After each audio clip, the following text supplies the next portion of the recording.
Ladies and gentlemen, good day and welcome to the Arman Financial Services Q4 FY21 earnings conference call hosted by Emkay Global Financial Services.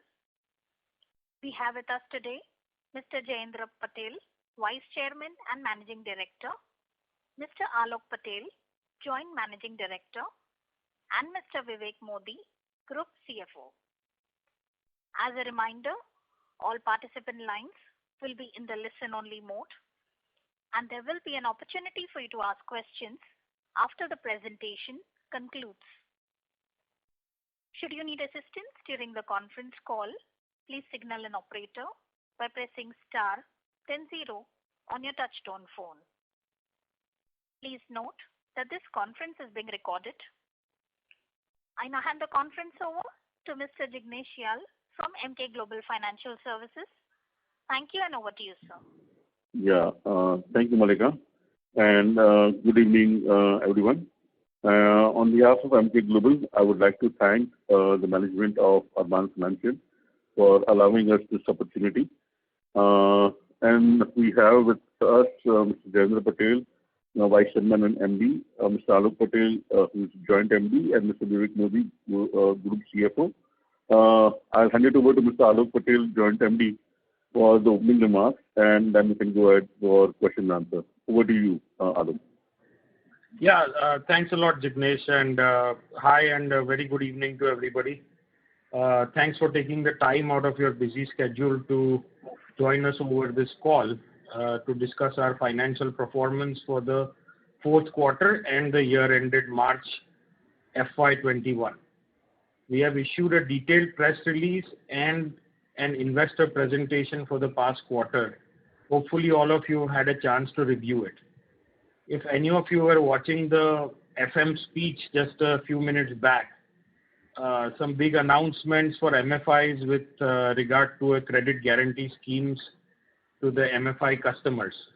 So a little early to get into the details at this point. At least I'm glad to see that MFIs are continuing to be recognized as an integral part of the overall financial sector, especially the rural sector of India.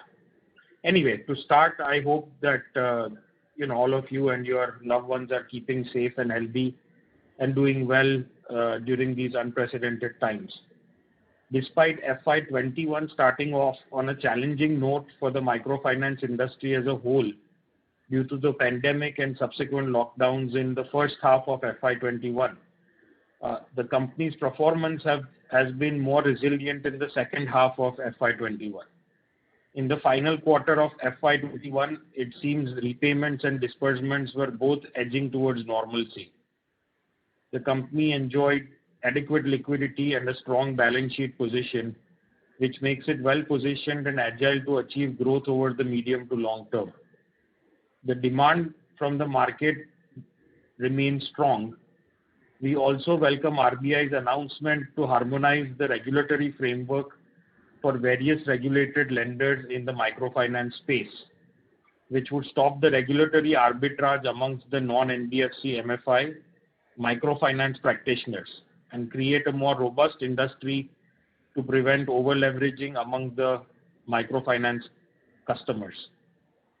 The removal of the pricing caps will allow us to price the product according to risk and competition, and also allow us to service previously underserved areas in the underserved districts of India. Now I will give a brief overview of our financial performance for the fourth quarter, and post that touch upon collections, liquidity and disbursements in a little bit more detail. At the end of the fourth quarter, our consolidated loan book stands at 814 crores, lower by 5% year over year, as the repayment rates combined with lower disbursements during the year led to a rundown in the loan book. As you all know, that being a very conservative lender, we had essentially stopped disbursements during the moratorium period and slowly started disbursements from August. In the microfinance division, we initially focused on renewal loans for our existing customers who had completed their previous loans. From the fourth quarter, we have started servicing new customers as well. In the previous quarters, it was riskier to service new customers as a lot of the credit bureau data was stale. In the two-wheeler and MSME segments, we created more stringent underwriting processes. As a policy, we did not indulge in any top-off loans in any of our products to prevent evergreening of our portfolio and to ensure good credit discipline. Loan disbursements for the quarter stood at rupees 275 crores, up 51% Q over Q as compared to the third quarter, that is. The total disbursements for the year was 510 crores, 42% lower compared to the previous year for obvious, COVID pandemic related reasons. The pace of disbursements again slowed down in the first quarter of FY22 due to the second wave of the pandemic. Disbursement levels are expected to reach pre-COVID levels and even exceed pre-COVID levels in the coming second quarter as the second wave situation seems to be normalizing. The disbursements in the microfinance segment reached a peak of 90 crores in March 2021 as a result of branch openings and economic recovery post-COVID lockdowns. The company primarily focused on renewing loans of existing customers and starting to disperse new loans to new customers as well. The MSME segment had reached average disbursements of pre-COVID levels in March, while two-wheeler segment is yet to reach pre-COVID levels. Our microfinance portfolio stood at 643 crores, while MSME and two-wheeler portfolio stood at 171 crores at the end of Q4. So the microfinance portfolio was higher by 4%, and MSME and two-wheeler portfolio combined was lower by 28% YOY respectively. In the urban two-wheeler segment, our performance was impacted by the decline in two-wheeler sales for the last many years, but more severely in the last 1 year given the challenging macroeconomic environment in the two-wheeler segment. The sales in the two-wheeler industry have yet to recover. However, our pilot two-wheeler rural product has demonstrated a relatively slightly better performance, reporting a year-on-year AUM growth of 4% despite the disruptions caused by the COVID pandemic. The portfolio has reached about 10.1 crores at the end of March 2021, with plans to further expand in this lucrative segment. The two-wheeler rural book now constitutes of approximately 22% of the total two-wheeler portfolio. Gross total income during the quarter declined by 20% year-on-year to 44.3 crores, and net total income during the quarter decreased by 18% year-on-year to 25.1 crores. This is an account of the decline in the average portfolio during the year and also softer yields on post-COVID disbursements. Average portfolio decline during the quarter, Including the additional provisions recognized during the quarter, cumulative total provisionings at the end of Q4 stood at approximately 52 crores at the consolidated level, covering approximately 6.3% of our total loan book. At the standalone level for Namra, cumulative loan provisions stood at 33.1 crores at the end of March 21, covering 5.3% of the total AUM. At the Arman level, the cumulative total provisions stood at 18.4 crores, covering 10.8% of the total AUM. Our net profit stood lower at 90 lakhs for the fourth quarter. The consolidated profit after tax for the fiscal year 21 stood at 10.6 crore compared to 41.5 crores the previous year. This is largely due to the increased provisions in relation to numerous factors related to the pandemic, which I'm sure all of you are aware of. Our GNPA and NNPA stood at 4.6% and 0.6% respectively as on March 31st, 2021. Liquidity-wise, we are in a comfortable position right now. As of March 31st, we had cash reserves of approximately 132 crores, including the undrawn CC limits. Liquidity position has improved, driven by the pickup in collections and incremental debt capital raised during the year. In the previous quarters, the company had also accelerated repayments of high-cost borrowings and replaced it with lower-cost borrowings.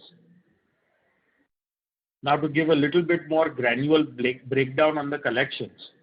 In the microfinance segment particularly, the improvement in the collection has been encouraging, as repayments rates have jumped from 91% in December to 92% in January, 94% in February, and 95% in March 21.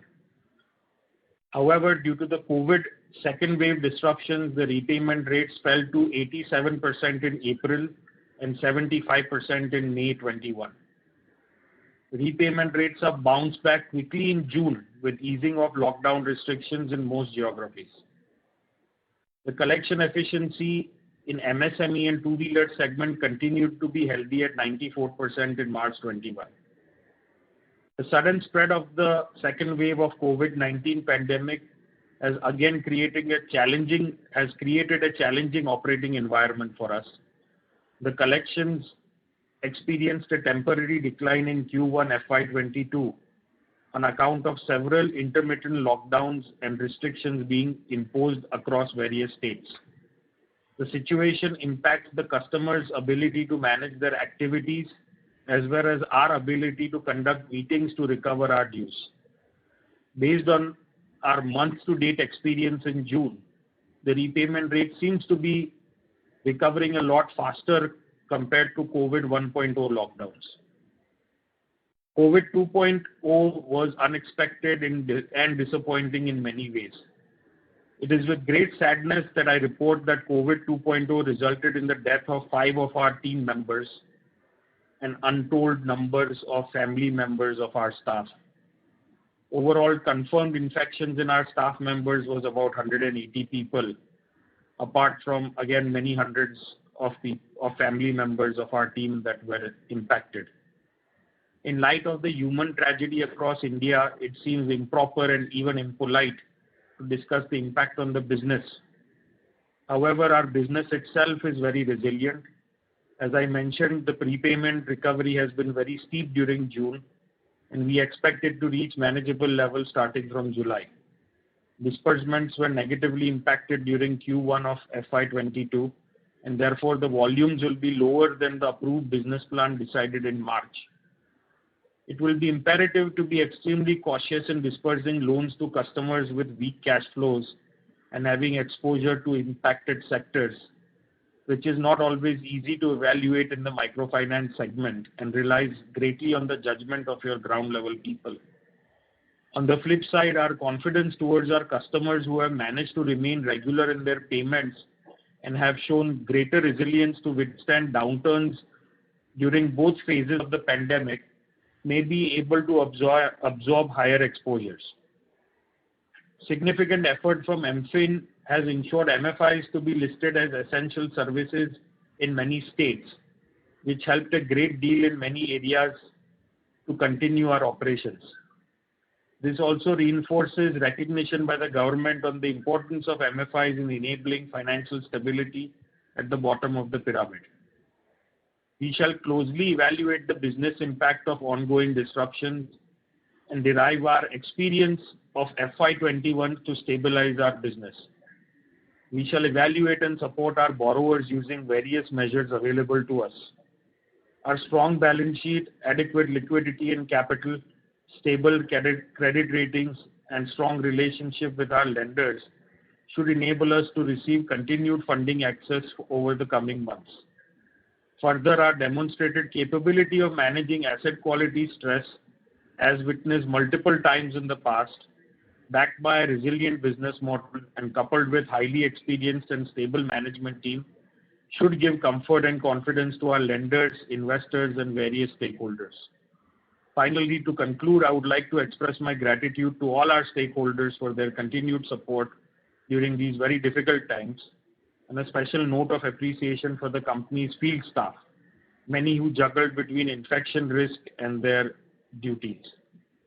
Now, I would request the operator to open the floor for question and answer session, please. Thank you very much. We will now begin the question and answer session. Anyone who wishes to ask a question may press star and 1 on the touchtone telephone. If you wish to remove yourself from the question queue, you may press star and 2. Participants are requested to use handsets while asking a question. Ladies and gentlemen, we will wait for a moment while the question queue assembles.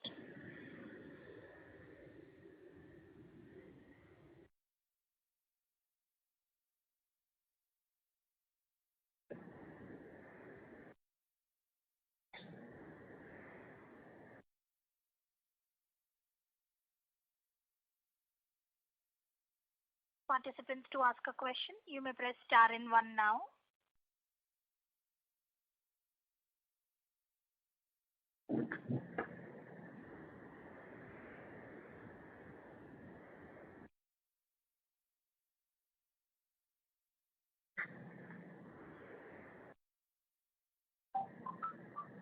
The first question is from the line of Sarvesh Gupta from Maximal Capital. Please go ahead. Hi, sir. Thanks a lot for taking the question. The first question is, for the June month, how has been the collection efficiency with respect to microfinance and other divisions? Yeah, so, well, we expect I was anticipating this question to be the first one to be asked, honestly. So it has improved quite a bit. So from last month in the microfinance segment, it was about 75%. Still another 3 odd days to go on this month. We are expecting to close the month anywhere between 87 to 89% repayment rate in the microfinance segment, and 90 plus in both the two-wheeler and the MSME segment.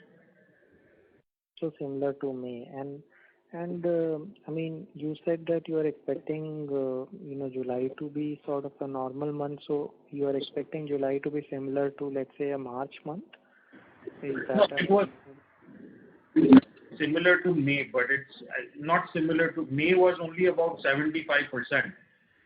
So this represents almost a 12 to 14% increase from the previous month. April, I meant.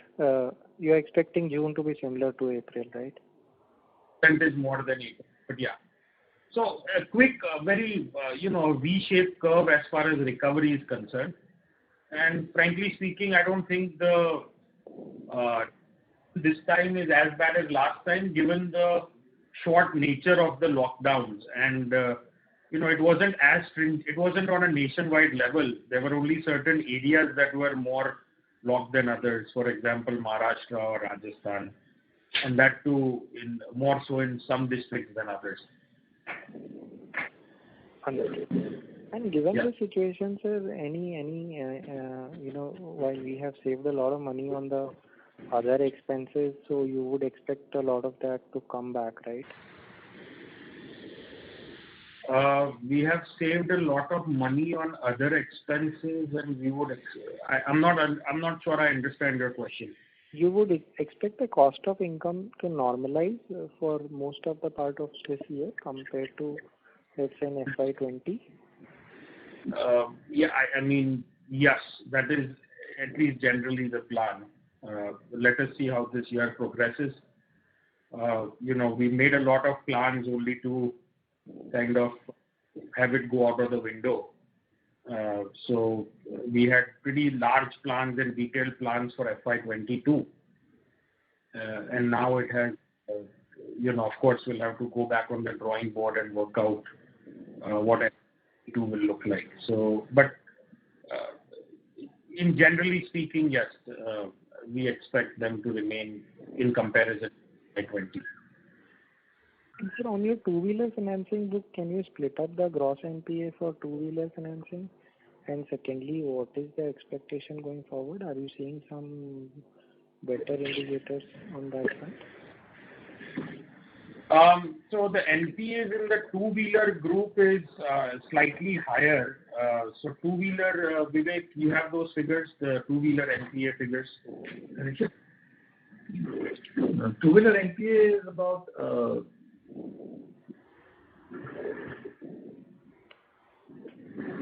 Sorry to interrupt, Mr. Gupta. So there's a slight disturbance coming from your line. Request you to mute your line while the management answers your question. 8.3 and 8.3%. and net NPA is about 1.9%. Net NPA 1.9. Understood. Thank you, sir. Thank you. The next question is from the line of Savi Jain from 2.2 Capital. Please go ahead. Yeah. Hi, Alok. Hey. One, I just wanted to know what is your restructured book right now? What percentage of the book is restructured? That's less than about 3%. That will be on the books right now. Yeah. So after December, we have not done any restructure. That being said, as long as you brought this topic up, I think there might be some restructures that we do in the form of just plain moratoriums for the people who might have missed, April and May's repayments. So we might just push the tenure forward by 2 months. And these would only be customers who are completely regular on March 31st. So generally that is the plan and that is what we discussed during the board meeting. So what is the collection on your earlier restructured book? How is the collection there? So collection went as high as about 40% in March.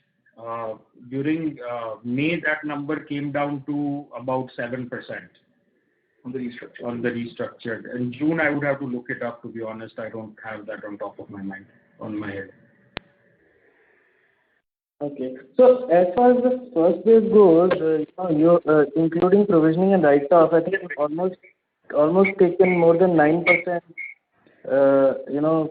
9% of the book as provisioning or write-off. So is that right? No, I don't think 9%. I think it will be about 6%, right? Including write-off and provisioning book. Including write-offs, yes, you can put it that way. No, I don't think so, Vivek. I think including write-off and provisioning, it was something like 54 crores last year. No, if I'm getting your question right, the provisioning that is available for the future is about 6.3%. Yeah. And the write-off that has taken place is approximately 16 crores, which would be about 2%, so about 8%. Maybe you can do it that way. And that will take care of, you believe there will be no further requirement, at least for the first wave. Second wave, obviously, you're still probably evaluating. Yeah, so that it is our belief that amount was adequate to take care of.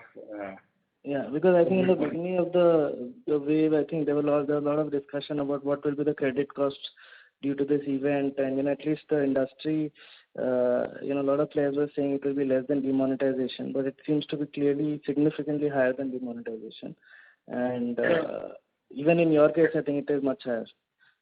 I think for the record, I always said. Yeah. No, so as I said, other players. So now, as for the second wave, what do you think will be the incremental credit cost? Now that assume that this is over, so what do you think can be the credit cost because of this? No idea, really. I think it's a very good question. I wouldn't want to comment on it right now.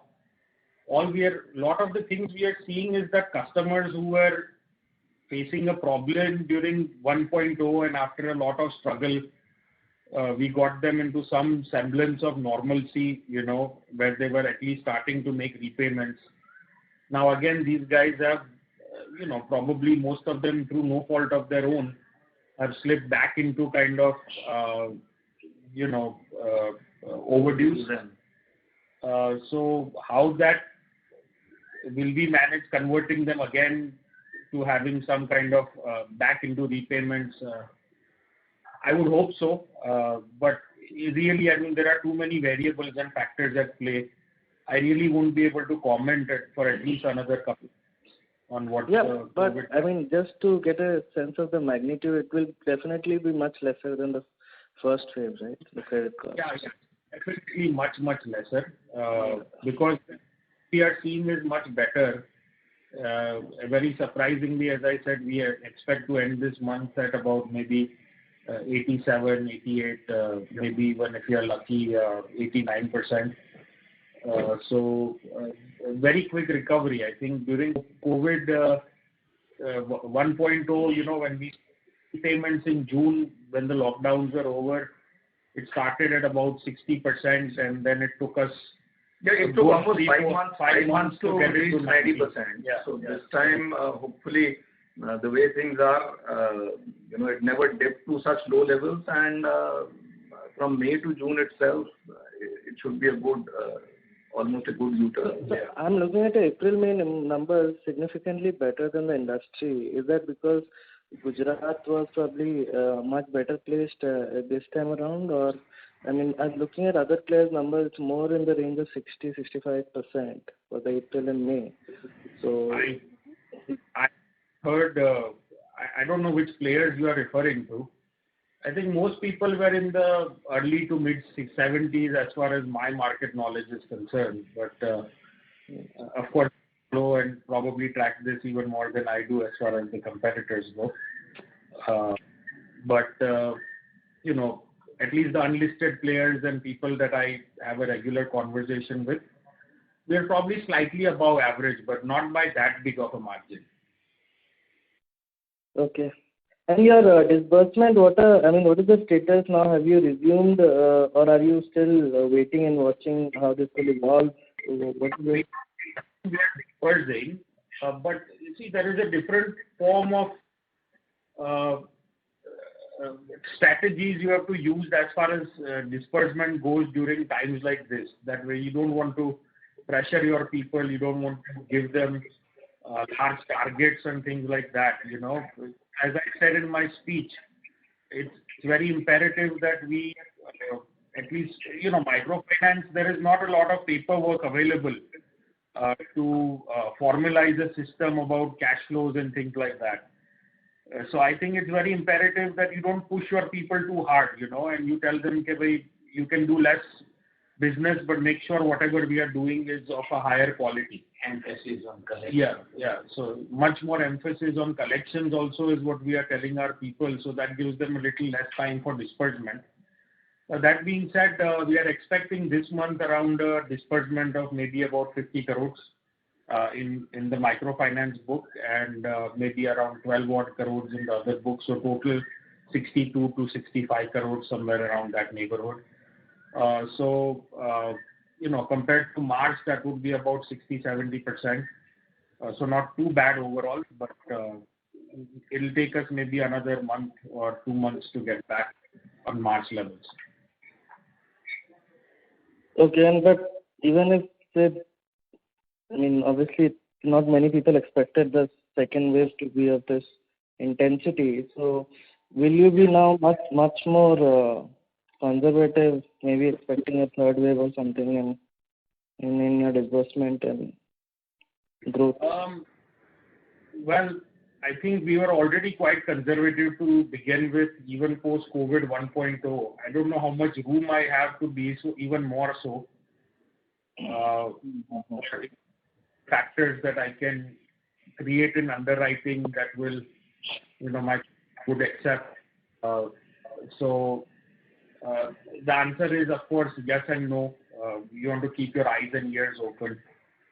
But in senses, I don't know. I don't know if we can continue doing business by keep expecting the third wave and the fourth wave and the fifth wave taken on as comes.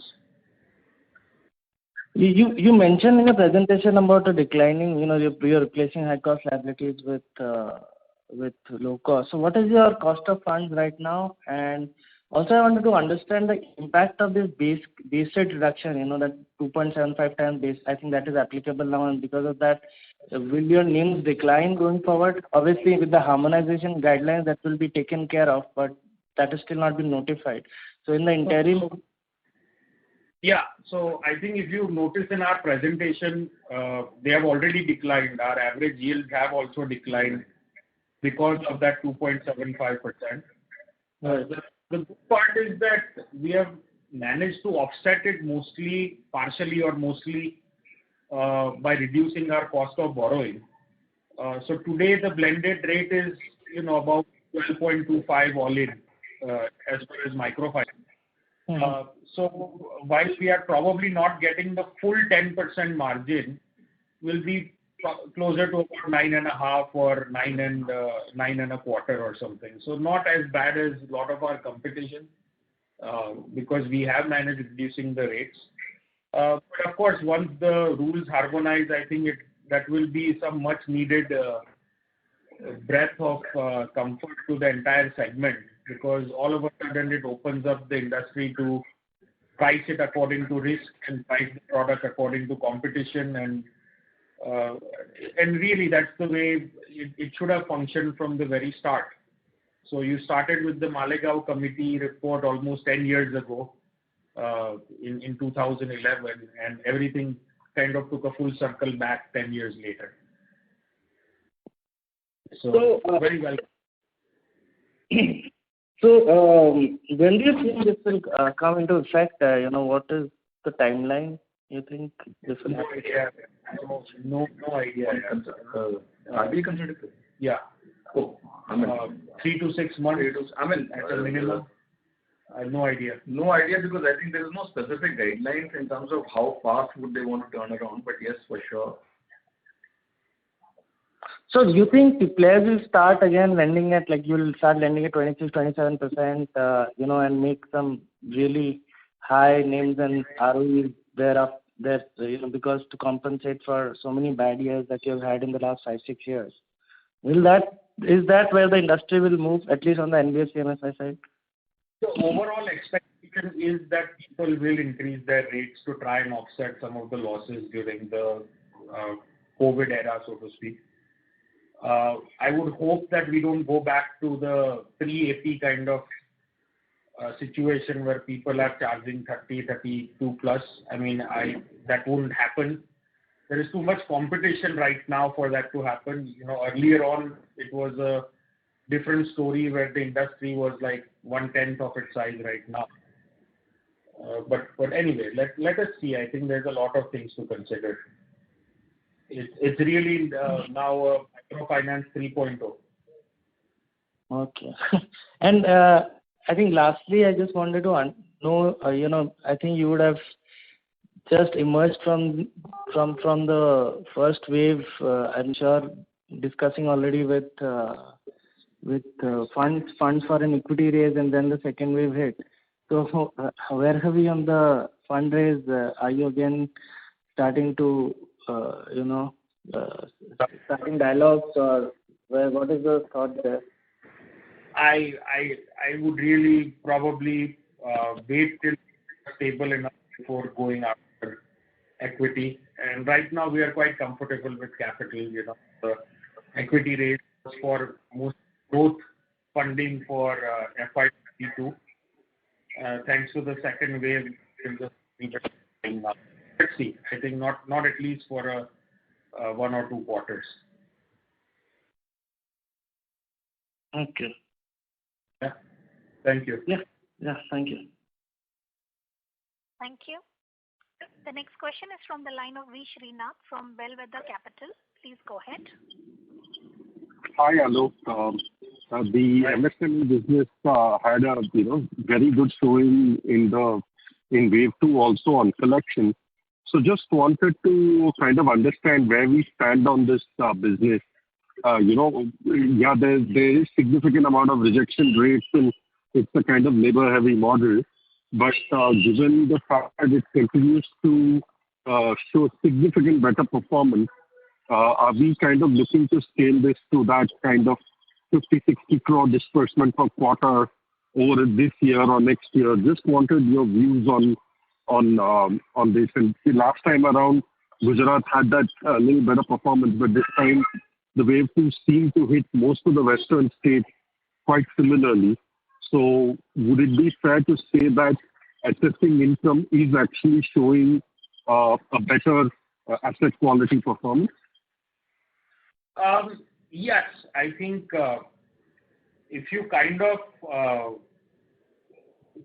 MSME did record significant better recovery rates compared to MFI, at least from in the starting.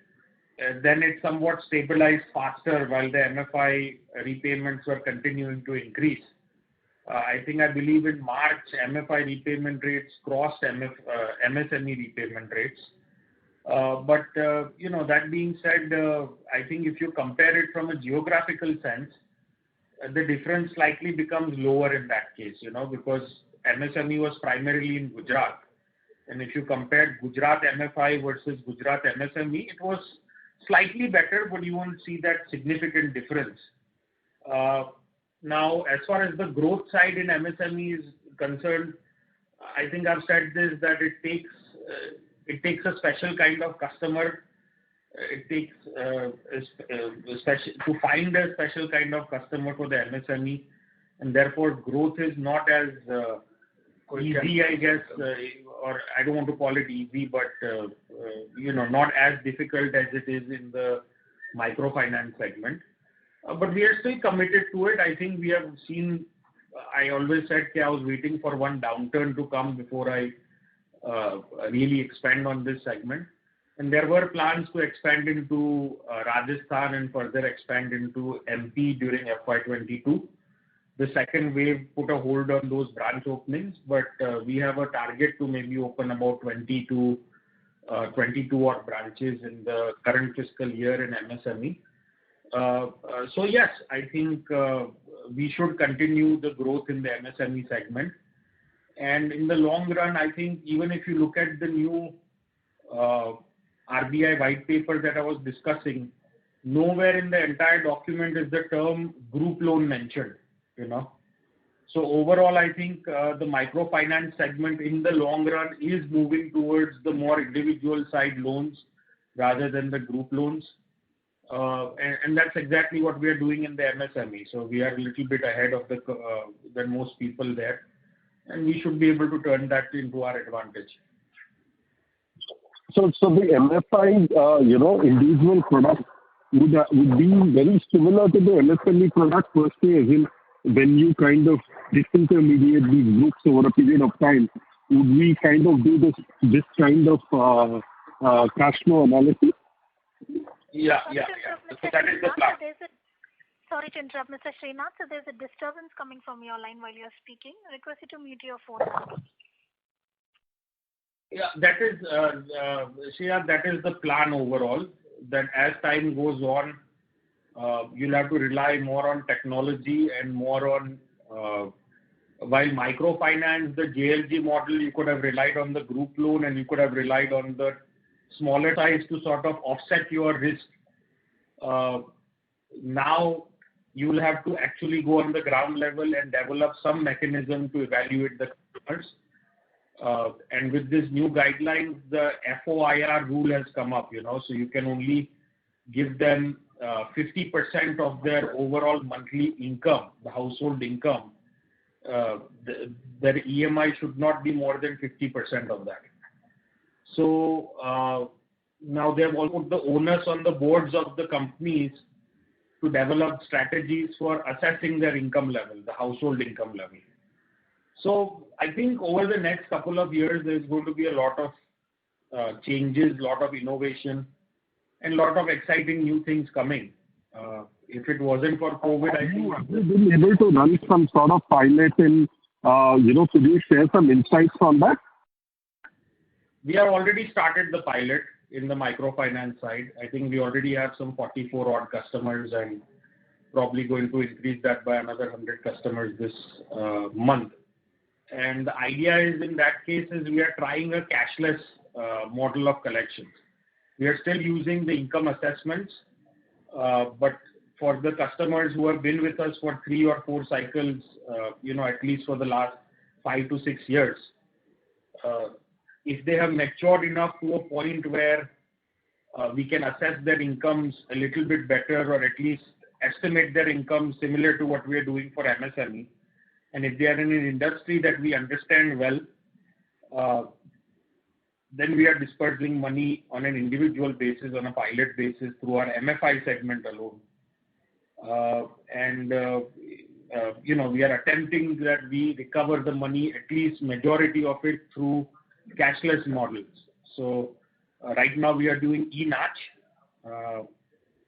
We are trying a couple of other things as well, like auto UPIs and things which are coming up. There are numerous different methods to get it on a cashless way. I think pulling it out of their bank account will be better than waiting for them to transfer it, like using the UPI apps and things like that. But that being said, I think the important thing is that they should have money in their bank account. I mean, all these cashless models of payment will rely on them having some cash in their bank account, which the rural segment doesn't seem very, very enthusiastic to give up easily. But we'll have to give it time. So as per, putting the new regulation into perspective, so over the next 3 to 5 years, do you see large part of the book migrating to an individual model, given that you anyway have to income assess every loan post the harmonization? Yes, that is correct. So that is going to be expensive to do, and that is not going to be 100% scientific because you can only do an estimate of it. So there are a lot of things, honestly, that we still haven't figured out, if I'm completely honest with you. But we will, and there is enough time to do it. Perfect. Couple of hygiene questions. Just want to understand that the 400 crore incremental loan book that we built in MFI, is that showing significant better collections than the stock book? That would be about 200 to 250 crores. That would be one. And two is if you could give any regional understanding of collections. In wave one, Maharashtra collections was significantly lower, and you had kind of shared it and kind of given us an understanding that, say, 50%.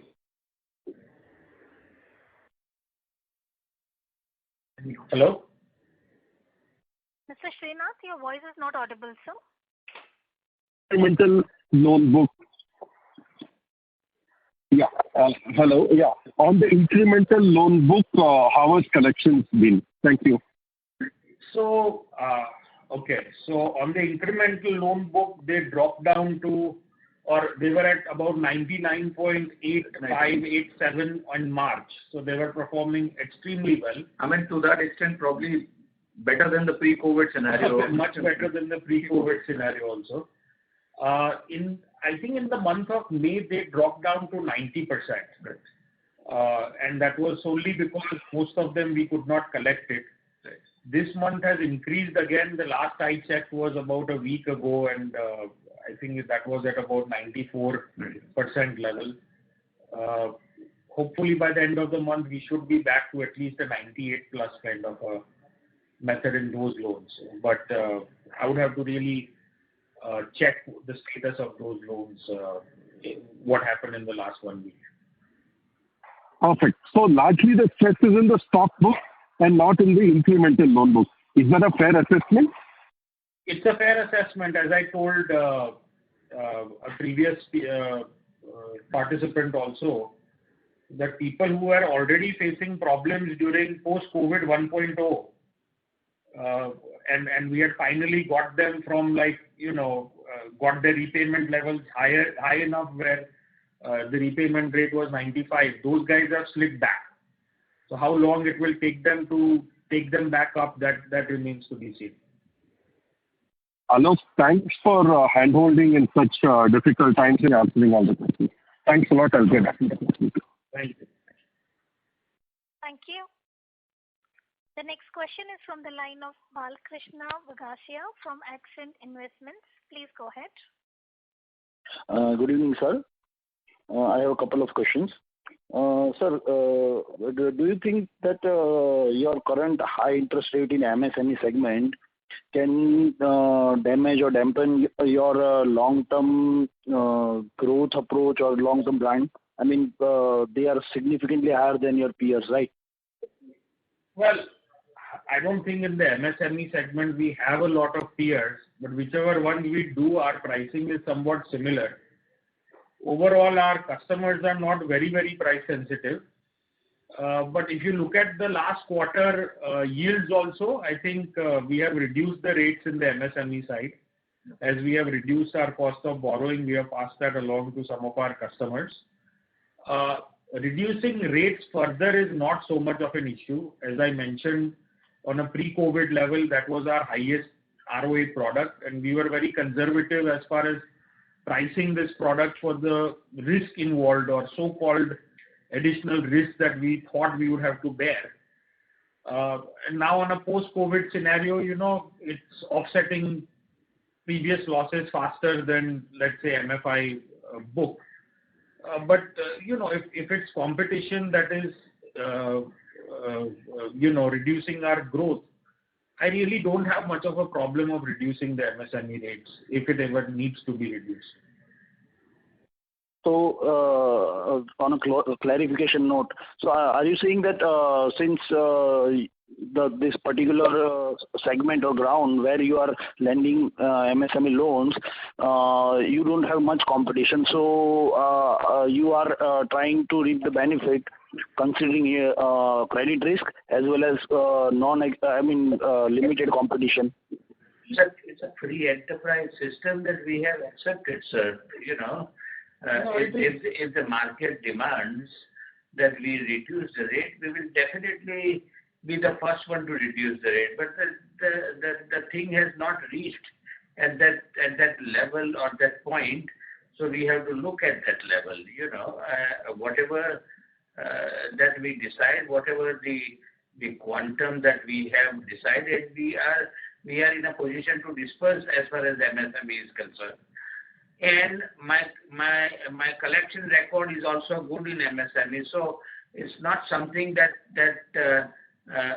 we are collecting the second-class citizens, so-called. So there's no. I don't see any issue as far as the reducing the rate is concerned. If in the future, if it demands, yes, we'll definitely look into it, sir. Okay. And my second question is related to your medium-term plan. Where do you see yourself in terms of AUM and business, all the business segment in next 3 to 5 years, sir? No comments on that, sir. We'll have to rework the projections and plans based on the COVID 2.0. And sir, and last question.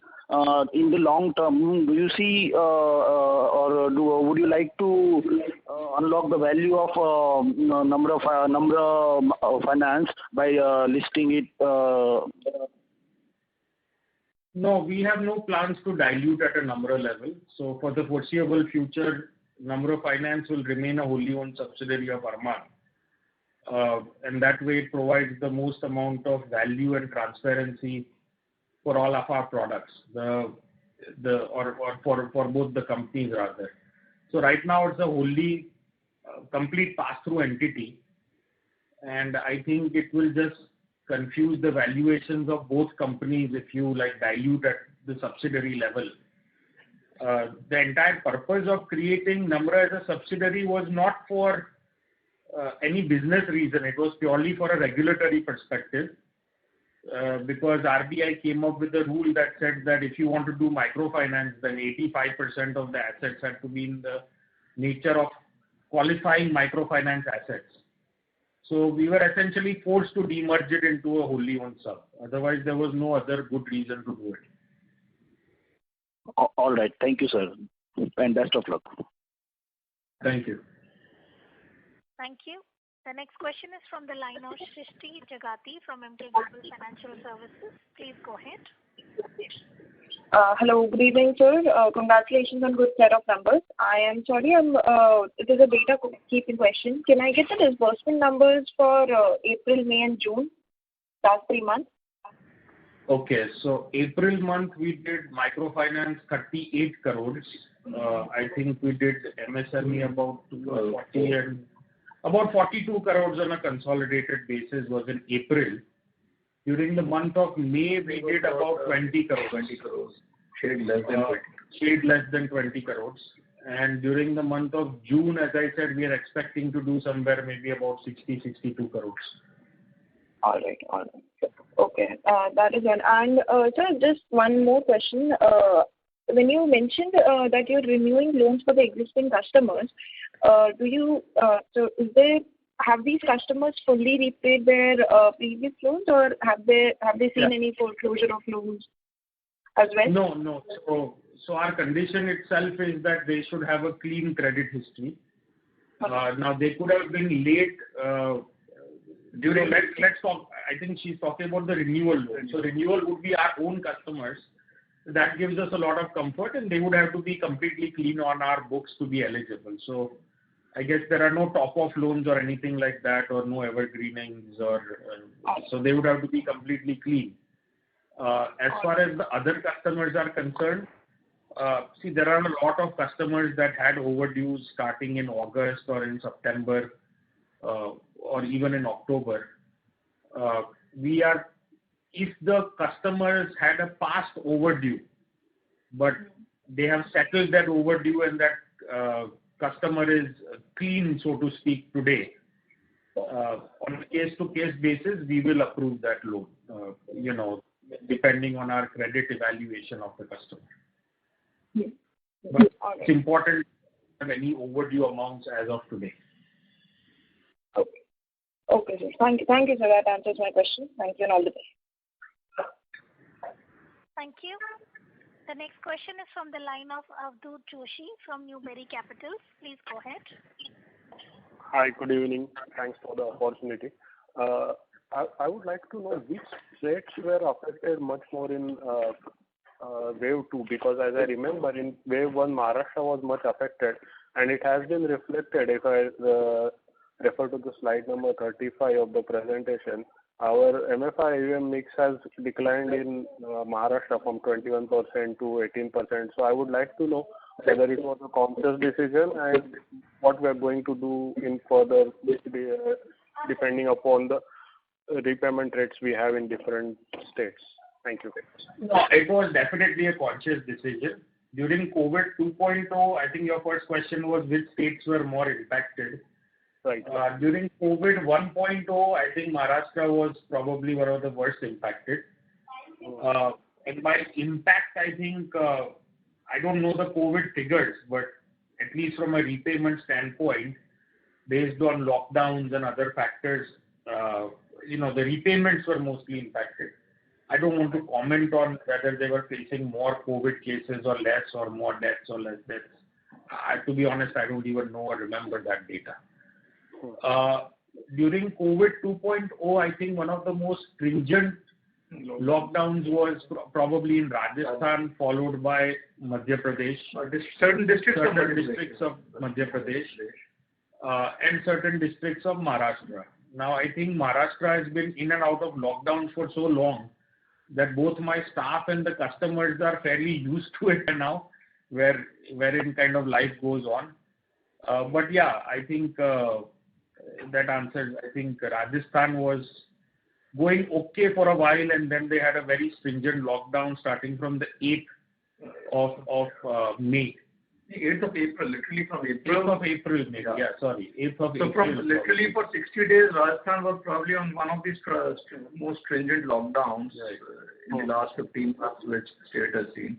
Right. Fortunately, our exposure in Rajasthan is Much still lower. a single digit. Yeah. Okay. Gujarat and UP, thankfully, were not very strict this time. Okay. And again, in Rajasthan, just to clarify, I think since we're still, fairly young there in terms of our, initial stages, we got in there in 18, 19 only. So I think the bouncing back in Rajasthan is much faster. Correct. Okay. And that, I think there were no, because I heard that MSME sector you want to expand in Rajasthan and MP. So there are no much impact about collection efficiency in these two states. No. Both of those states have bounced back. I wouldn't call it that they are back to normal, but there was a very V-shaped recovery as far as repayments in both those states. But we'll see. I mean, if there are any individual areas which have not recovered, we might be cautious to open a branch there. But, our confidence on the entire state has not wavered in either one of those two states. Okay. Understood, sir. Thank you and all the best. Thank you. Thank you. The next question is from the line of Dhruvish from Mirabilis Investment. Please go ahead. Yeah. Hi, sir. Thanks for the opportunity. Just one quick question. I wanted to know the lock-in for Elevation Capital. Lock-in period. Lock-in period for Elevation Capital? Yeah. Lock-in period. What? Pardon me? There is no lock-in. What do you mean by lock-in period? They could They're free to exit. Are they free to exit? They are free to exit. Their lock-in period was 18 months, and I'll have to call my company secretary, so don't quote me on this, but I'm 90% confident it was 18 months, which have long passed. So there is no lock-in period. Which one is it? Share partners. Okay, sir. Thank you. Yeah. Thank you. The next question is from the line of Siddhant Bhandari from Highwest Global Management. Please go ahead. Yeah, hi. I just had a quick question. Assuming that sort of business operations normalize and there's no wave 3, by when do you think you'll be able to comment roughly on what the credit cost impact of sort of wave 2 is? Do you think you'll have visibility by August, or do you think it'll take normal for you to be able to provide an accurate picture? Well, if you recall, in the last COVID, I never really provided an accurate picture even after 2-3 quarters. I don't think that I would be. I'm not talented enough to give a answer for this. So I don't know what to say. I mean, if the repayment rates recover and bounce back within a couple of months, I can tell you that okay, this is not going to have any impact. If they don't bounce back, then it will be difficult for me to say whether they'll ever bounce back, not bounce back, whether I'll manage convincing the customers. These are really very unprecedented times. Nobody in my entire management team has any experience dealing with situations like COVID. I don't think any manager does in the entire world. So, fairly speaking, I don't know. But maybe we can have a better understanding in the next quarter. Right. No, I was not looking for some guidance or explicit numbers. I was just asking sort of when do you expect to have more clarity? Maybe a few months out is when it might be the right time to even ask this question. I think if you wait until next quarter, let us see how the repayment rates behave. And then we'll get to the industry is very resilient industry. Yeah. I think one thing we have learned, what Jayendra Bhai is also saying, is that the industry and our customers are very resilient. So everybody tends to bounce back. So you have the worst kind of predictions, and then you wind up getting surprised yourself, right, of the positivity of the entire segment. So money is always green, sir. Yeah. Well, yeah. Okay, thanks. That was all from mine. Thank you. The next question is from the line of Debashish, an individual investor. Please go ahead. Hi, Alok. I just differ from what you said to the previous question, that you're not talented enough to comment.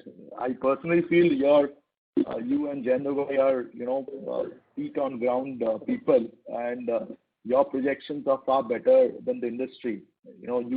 For example, when first wave happened, I think the entire industry was saying that credit cost will be less than demand, but you and Jayendra Bhai always said that it is not going to be so.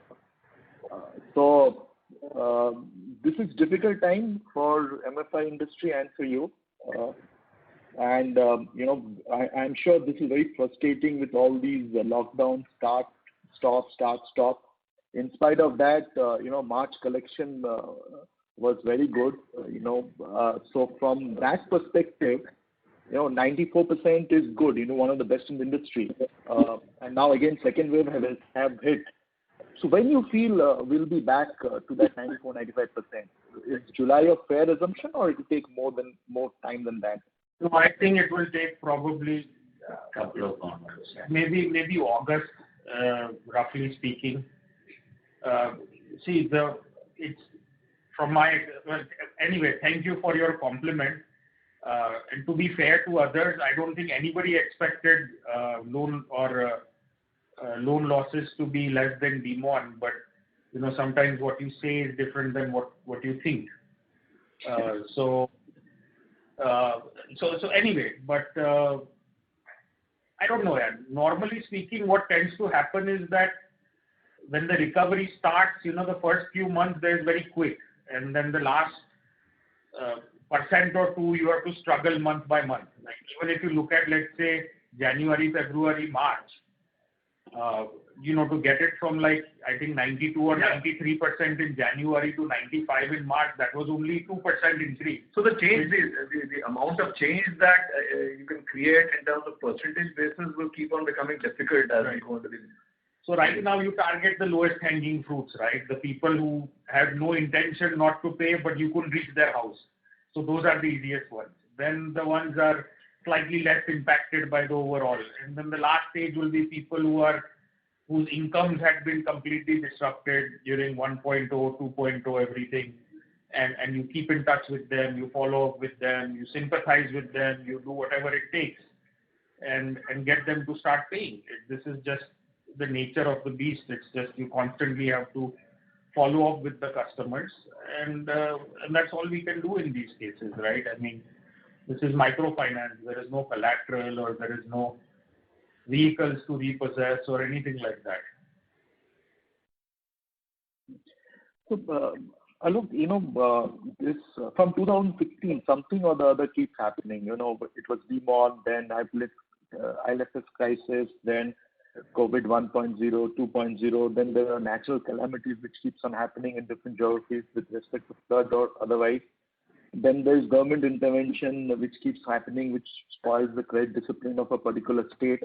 So, given all these, do you think that you need to tweak something in your strategy in terms of say new product more on the secured side? Because 3 years back you had talked about housing loan, which you got.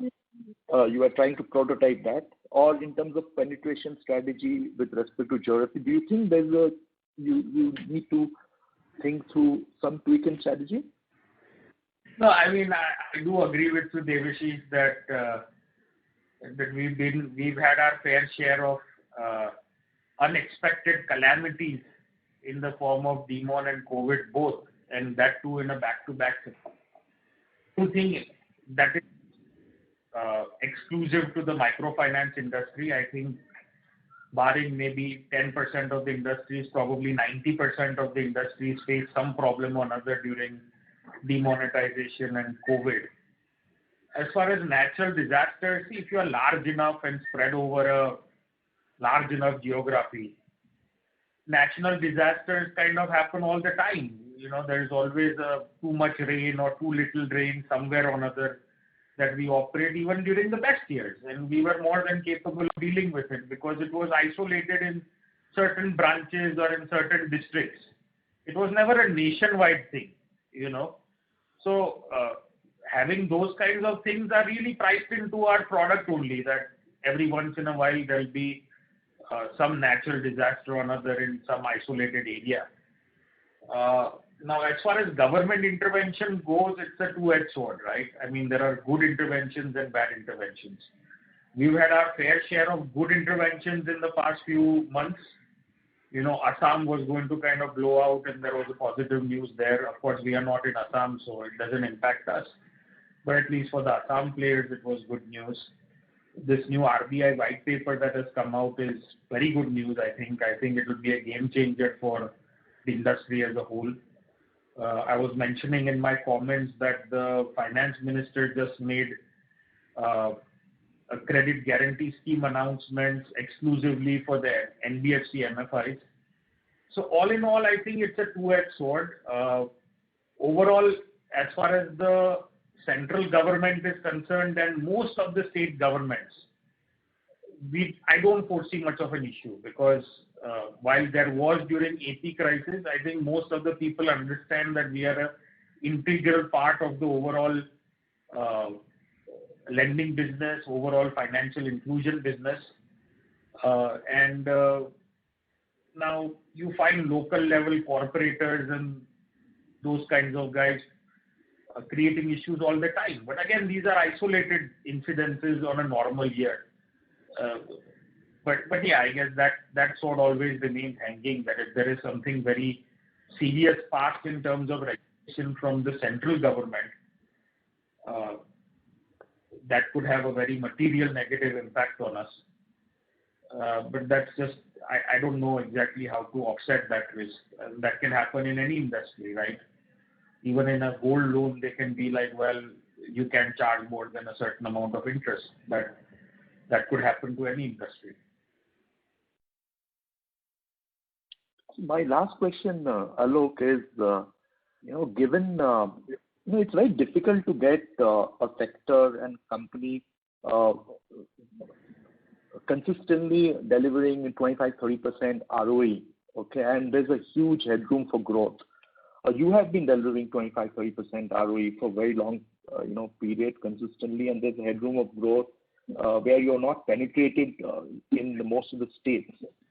So, when you expect, and now given, some support is also coming, the RBI new regulation, or today what our finance minister have said on 7,500 crores, guarantee cover. So, when you feel that you will be able to hit that 25%, 30% ROE, is it a couple of years away, or will it be much before? I think we should be back on track by FY23, I would hope. So, I would have assumed that we would be back on track by like the second half or the last quarter of FY22 itself. That was the original plan.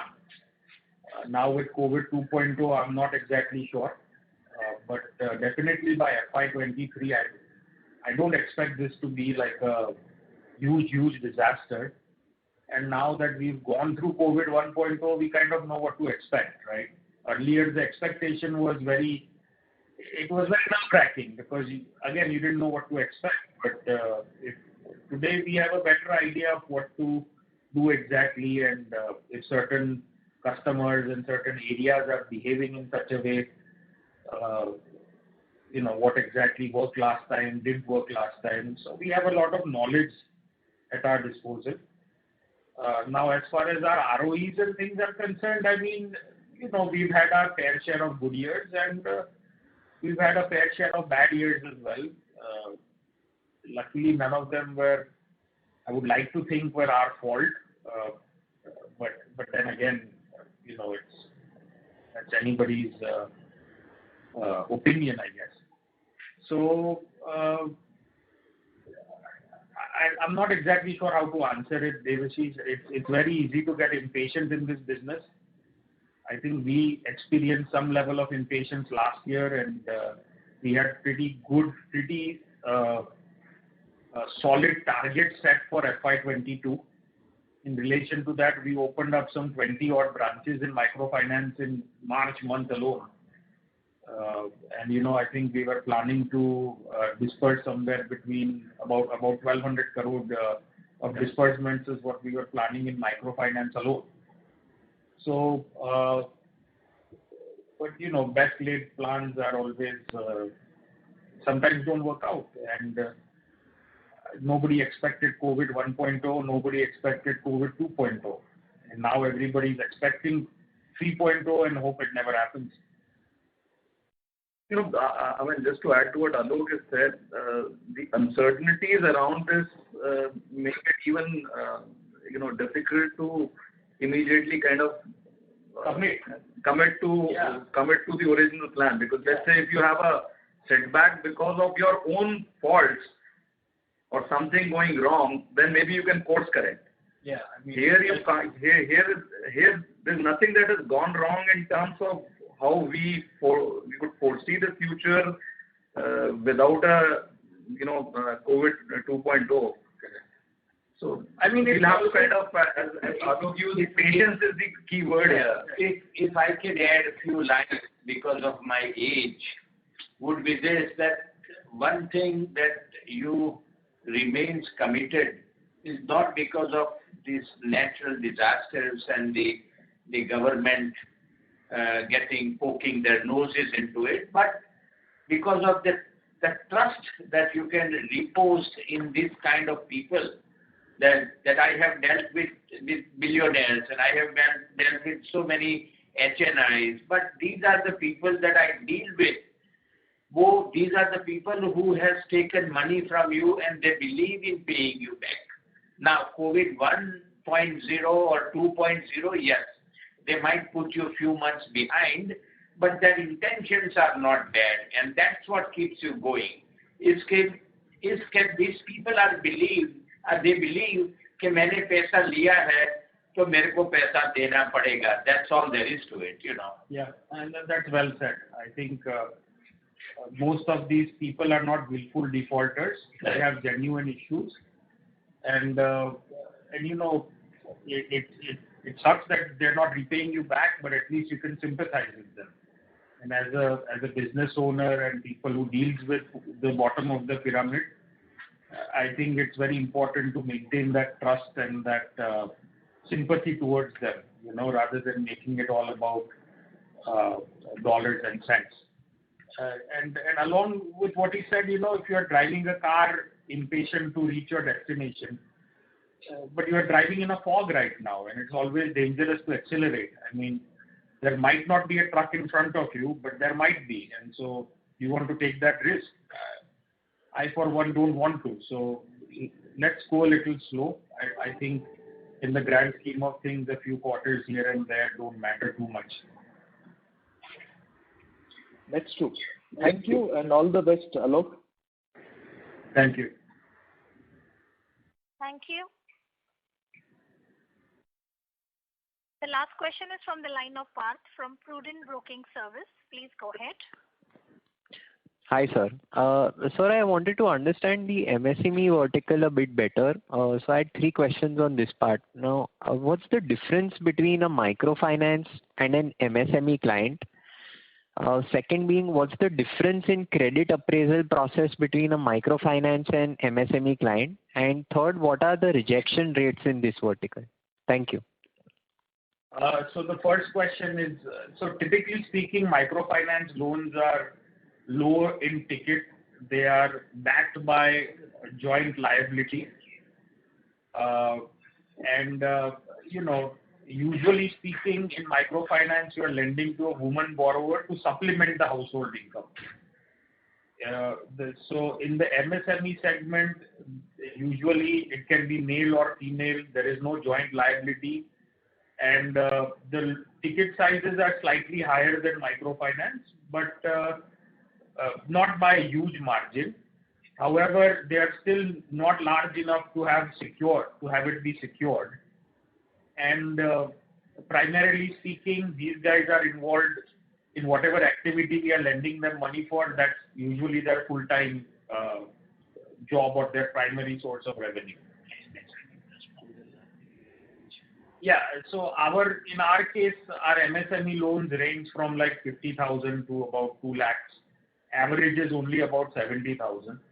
In the microfinance, the average will be about 30,000. So we are trying to cover different slices of the pyramid. So while the microfinance might be the bottom of the pyramid, our MSME can be more aptly called micro enterprise loans, which is tailored to the rural segment.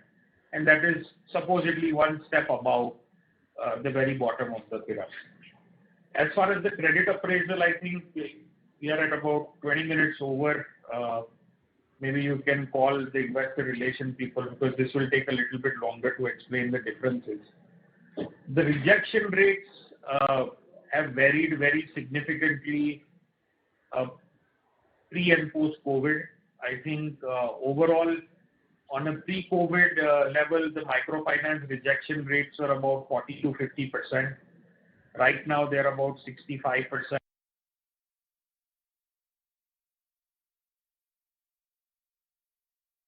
The line for the management is disconnected. Kindly stay on line till I reconnect them.